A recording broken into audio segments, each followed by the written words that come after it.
La première des choses quand on veut aimer sa vie, quand on veut pas avoir le sentiment de vivre à côté de ses aspirations, de ses valeurs, c'est de se rappeler une chose. La recherche démontre que nous vivons en moyenne 30 000 matins. Vous avez 30 000 matins depuis votre naissance à vivre. 30 000 matins. Pas 2 millions, 30 000. Combien de matins il vous reste à vivre?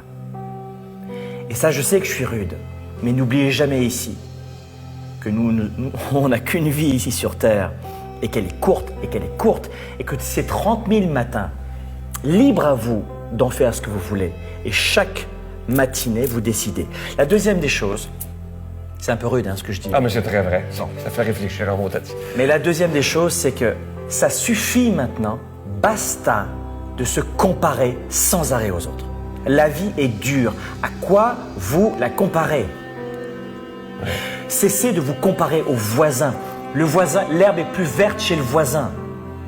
Mais ça n'a rien à voir. L'herbe est différente. Cessez de vous comparer aux autres en permanence. Ça, c'est la clé numéro 2. Clé numéro 3, s'il vous plaît, écoutez ce que je vais vous dire. Prenez plus de décisions. Mais de vraies décisions. 80% des actions, des états que nous vivons chaque jour sont en fonction de décisions d'une tierce personne.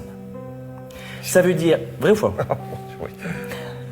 C'est-à-dire que si vous voulez augmenter votre degré de bonheur, il va falloir augmenter votre degré de prise de décision.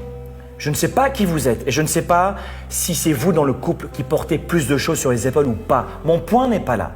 C'est que si vous décidez plus régulièrement, même de petites décisions, je veux manger dans ce restaurant, je veux décider ce que je vais faire cet après-midi, je veux décider ce que je vais penser, ce que je vais croire, ce que je vais voir, qui je vais être dans 5 ans, pas qui je voudrais être, mais qui je vais être dans 5 ans. Et je sais que je vais prendre des décisions pour devenir l'homme et la femme que je veux devenir dans 5 ans. Prenez plus de décisions. Peu de gens font ça. Peu de gens font ça. Il y a une autre astuce, tu vas l'aimer celle-là, tu vas l'adorer. Ça, tu le fais, je te connais, tu le fais. Écoutez-moi bien, celle-là, c'est du bonbon. Anticiper les joies à venir. Anticiper les joies futures. Je vous donne un exemple. Ça touche tout le monde. Vous êtes dans les embouteillages. Et là, ça va pas du tout. Et là, tu es dans les embouteillages, tu es en rendez-vous, il t'en peut plus. Oui ou non? On connaît ça, moi. Vous êtes dans une réunion de travail, c'est terrible, j'aime pas être ici. Anticipez les joies, la joie future de vous dire, dans 2 heures, je serai à la maison, avec mes enfants, avec mon conjoint, ma conjointe. Dans 2 heures, je pourrai prendre un bon bain. Et tentez de ressentir ce que vous allez vivre.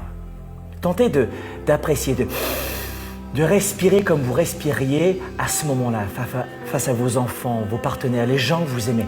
Anticipez les joies à venir dans un moment de galère, de trouble et de tension.